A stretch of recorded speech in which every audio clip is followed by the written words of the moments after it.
اهدنا الصراط المستقیم صراط الذین انعمت علیہم۔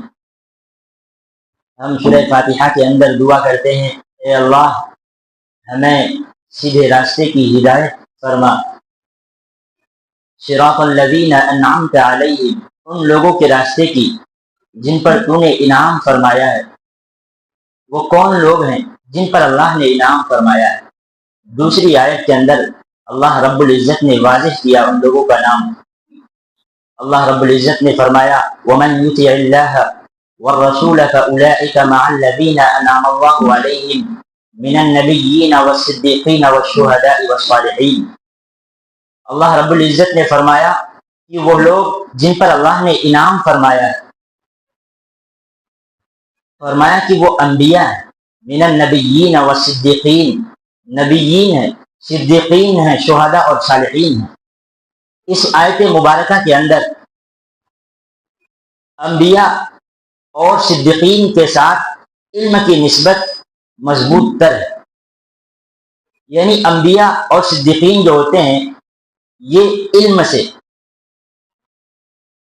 ان کے اندر علم مکمل ہوتی ہے، اور دوسرے جو دو نام ہیں شہداء اور صالحین، ان کے ساتھ عمل کی نسبت مضبوط تر ہے، یعنی یہ اللہ کے احکامات پر مکمل عمل کرنے والے ہوتے ہیں۔ تو اس آیت مبارکہ سے آپ علم و عمل کی اہمیت کو سمجھ سکتے ہیں۔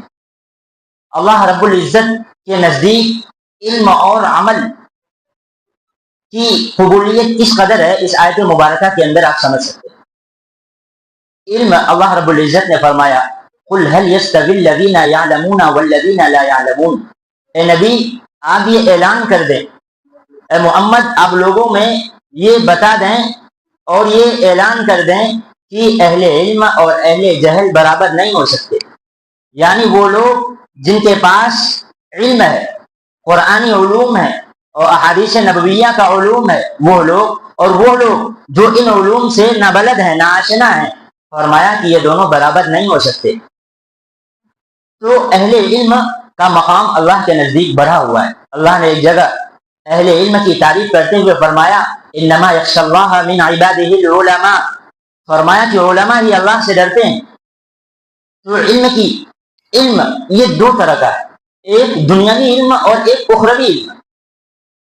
دنیاوی علم دنیا تک ہی محدود رہتا ہے، یعنی آدمی کے پاس اگر دنیاوی علوم ہے تو ان علوم سے وہ فائدہ دنیا تک ہی اٹھا سکتا ہے، دنیا میں ہی ان علوم سے فائدہ اٹھا کر اپنے آپ کو کامیاب